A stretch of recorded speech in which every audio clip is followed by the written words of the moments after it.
অর্ণব ঘোষালের কাছে। অর্ণববাবু, আমি এই কারণে প্রথমে আপনার কাছে এলাম যে এই মুহূর্তে যে পরিস্থিতি তৈরি হয়ে রয়েছে অযোধ্যা, আমি কিছুক্ষণ আগে বলছিলাম ছোট ছোট অনেক স্টোরি রয়েছে, আমি দেখাতে দেখাতে যাব আপনাদেরকে। বিবিধের মাঝে দেখো মিলন মহান, যেটা আমরা পড়েছি, আমাদের শেখানো হয়েছে, কিন্তু আমরা দেখেছি কতটুকু সত্যি কি আসল ভারতের আদর্শ সেটা কি কোথাও এই শ্রীরাম বাদ দিয়ে সম্ভব? যদি তার যাত্রাপথ আমরা না বুঝি, না দেখি, আজকে এত এত মানুষ গোটা দেশের বিভিন্ন প্রান্ত থেকে সবাই ছুটে এসেছেন, এক রাম নামে তারা এক হয়েছেন, এবং এখানে যেভাবে কোথাও সবাই মিলেমিশে হাঁটছে, সেখানে কোনো না জাত, না কোনো ধর্ম, না কোনো বর্ণ, কোনো ভাগ বাটোয়ারা করা হচ্ছে না, কাউকে জিজ্ঞাসা করা হচ্ছে না তুমি কোন ধর্মের, তুমি কোন জাতের, তুমি কোন বর্ণের। এর থেকে বড় সংহতি, সম্প্রীতির ছবি আর কি হতে পারে অর্ণবাবু? একদমই তাই। আমরা যদি এটা দেখি যে একমাত্র রামায়ণ, এই অয়ন কথাটার অর্থ হচ্ছে গতি। তো এই যে গতি, এটা আমরা আমাদের যদি এই যে সাংস্কৃতিক ইতিহাস বা এই যে ধর্মীয় সাহিত্যের ইতিহাস যদি আমরা দেখি, তাহলে দেখব আর অন্য কারো এই ধরনের ঘটনা ছিল না।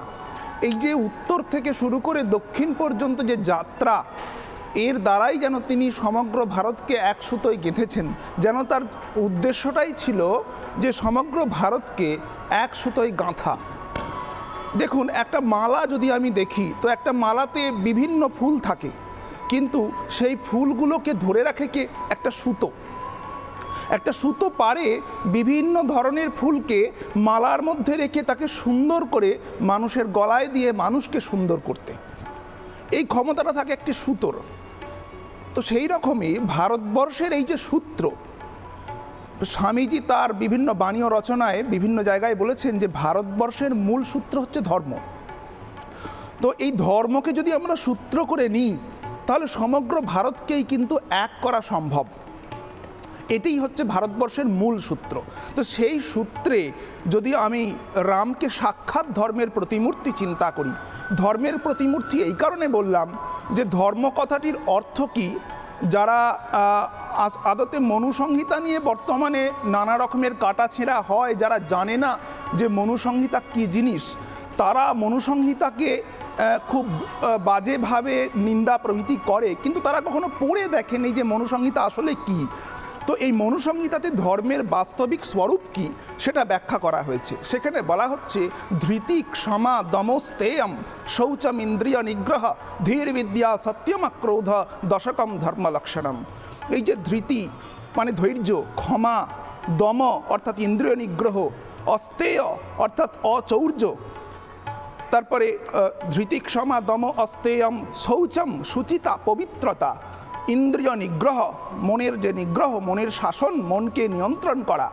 হ্যাঁ, দেখুন রামচন্দ্রের ধৈর্য কত, সেটা আমরা তার যে 14 বছরের বনবাসে প্রত্যক্ষ করেছি। রামচন্দ্রের ক্ষমা কি, সেটা আমরা বারবার দেখেছি। রামচন্দ্রেও যে কী রকমভাবে সাক্ষাৎ ধর্মের বিগ্রহ, সেটা আমরা আর ব্যাখ্যা করার অধিক প্রয়োজন নেই। তবুও বলি যে এই ধৃতি ক্ষমা দম অস্তেয়ম শৌচম ইন্দ্রিয় নিগ্রহ ধী অর্থাৎ বিবেক শক্তি, ভালো মন্দের বিচার করার ক্ষমতা, এটা আজকে মানুষের থেকেও নেই। মানুষ আজকে ভালো মন্দ বোঝে, এটা ভালো এটা মন্দ, কিন্তু তারা বিচার করে সঠিকটা করতে পারে না। এর জন্য আমাদের রামচন্দ্র আদর্শ। তো সেই আদর্শ আজকে সারা ভারতে কেন ভ্রমণ করলেন? সারা ভারতের যে বৈচিত্র্য, তাকে এক সুতোয় গাঁথার জন্য। এই এক সুতোয় গেঁথে তিনি সারা ভারতের কাছে মূর্ত বিগ্রহ হিসাবে রইলেন।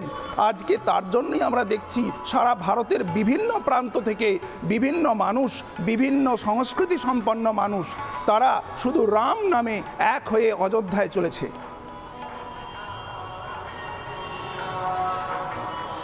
একদমই তাই, খুব দামি কথা বলেন আপনি, সত্যি তাই, যে এক হতে হতে এক সুতোয় গাঁথা হয়ে রয়েছে কোথাও, সেই জন্যই তো এত এত মানুষজন সেখানে এসছেন। আমি